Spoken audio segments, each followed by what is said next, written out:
Hello everyone and welcome to my channel Decode Be a Rat. So in this video I will going to discuss the concept of notice enshrined under section 3 of Transfer of Property Act 1882. So what is notice? So in simple word, in the layman language we can say that notice is a knowledge and information about a fact.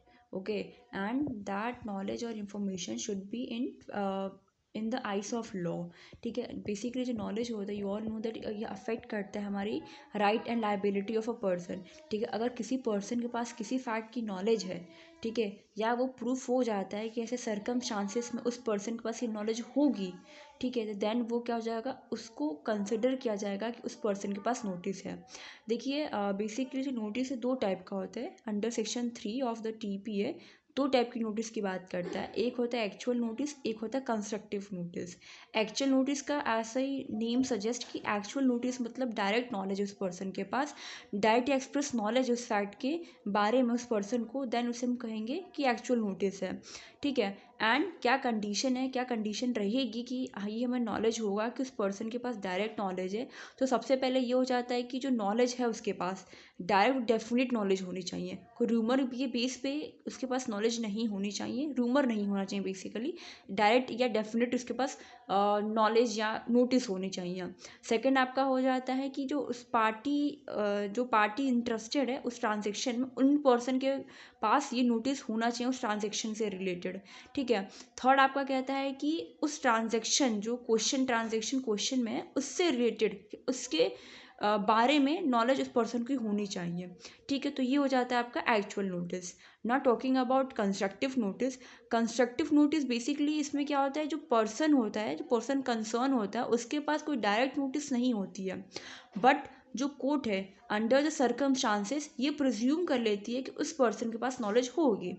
ठीक है, इसकी कुछ condition है, इसको fulfil करना होता है. अगर ये कंडीशन फुलफिल हो जाती है देन ये कंसिडर किया जाता है उसके पर्सन के पास नॉलेज होगा. ठीक है, अगर बाई चांस उस पर्सन ने मना भी कर दिया कि मेरे पास इस चीज़ की नोटिस नहीं है, तब भी कोर्ट प्रिज्यूम कर लेती है. जैसे कुछ कंडीशन होते हैं, जैसे कि आपने विलफुली एब्सटेन कर दिया इंक्वायरी से, देन आप ये नहीं कह सकते हैं कि आपको उस चीज़ की नॉलेज नहीं है. यहाँ पर I said the word wilful abstention from inquiry या सर्च. इसका मतलब क्या होता है, जैसे कि फॉर एग्जाम्पल इसको समझने के लिए कि आप एक टेनेंट हैं, ठीक है, एंड आप उस ओनर के प्रॉपर्टी में रहते हैं. ठीक है, आपने उस जो किराया है उसका किराया पे नहीं किया है. ठीक है, ओनर फिर आपको नोटिस भेजता है कि आप किराया पे कीजिए, नहीं तो आप इस प्रॉपर्टी से निकल जाइए. आपने विलफुली उस नोटिस को नहीं लिया. ठीक है, आपने विलफुली एब्सटेन कर दिया उस नोटिस को. तो अगर वो लेटर ऑन अगर केस फाइल करता है, आपको सू करता है, देन आप ये नहीं कह सकते कि आपके पास नोटिस नहीं था. आपको नोटिस था, आपको उसको नॉलेज भी थी कि इस कंटेंट में क्या होगा, तब इसलिए आपने विलफुली एब्सटेन कर दिया उस नोटिस को लेने के लिए बेसिकली. ठीक है, तो ये हो जाता है. इसमें एक केस है Bipin versus Priya Barta. You can go through this case. Next आपका आ जाता है ग्रोस नेग्लिजेंस. नेग्लिजेंस ऐसा नेम सजेस्ट कि कोई केयरलेसनेस होता है. ठीक है, मतलब कोई ओमिशन जो आपको करना चाहिए आपने नहीं किया. ठीक है, मेयर नेग्लिजेंस होना तो वो तो अलाउड है, उसके लिए कोई ये नहीं है कि नोटिस नहीं होगा. अगर मेयर नेग्लिजेंस है then it is okay, but अगर ग्रोस नेग्लिजेंस है जो ऑर्डिनरी कोई प्रूडेंट मैन लेता नहीं है, तब ये कोर्ट प्रिज्यूम कर लेती है कि आपके पास इस चीज़ की नोटिस होती है. थर्ड आपका होता है रजिस्ट्रेशन एज नोटिस.